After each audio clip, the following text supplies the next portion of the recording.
Natuwa ang Filipino-American NBA player na si Jordan Clarkson sa pagbabago ng hagop rule ng FIBA at Remy Martin sa wakas makakalaro na bilang local player ng Gilas. Yan ang ating mga pag-uusapan para sa video natin na ito.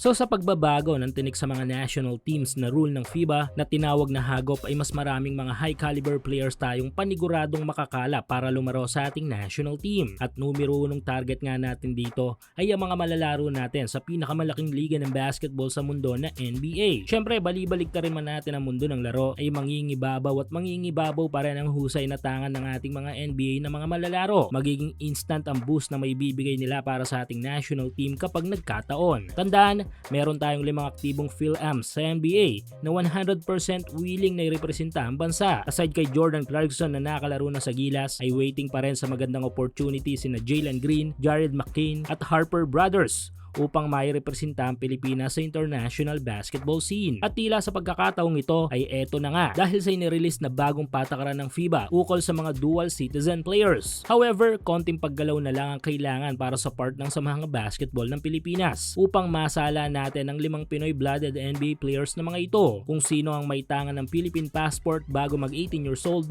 o eksaktong 18 years old. Para sa gayon ay maipasok agad sa Gilas program. Sakto pa ito sa 2027 World Cup qualifiers. At sa 5 ito ay may isang malalarong pinakamasaya sa pagbabago ng rule ng FIBA. Ito nga ay walang iba kundi ang 11-year NBA player na si Jordan Clarkson ng New York Knicks. Though nakalaro na sa ating national team si JC bilang naturalized player, ay tila hindi pa rin sapat ito para sa kanilang kampo dahil noong una pa lang ay gusto na ni Clarkson ay maging isang local player dahil daw Pinoy ito. Bagay na di napagbigyan ng FIBA dahil base sa mga reports ay 16 years old na makakuha ng Philippine passport si Clarkson. Pero since binago na nga ang rule ay pasok na nga dito si JC dahil dito ay abot langit ang tuwa ni Clarkson. Sa katunayan sa naging post ng ating kaibigan online na si Hoop Junkie kung saan ay pinapaliwanag nito ang bagong rule ng FIBA ay nagbigay ng reaction si Clarkson.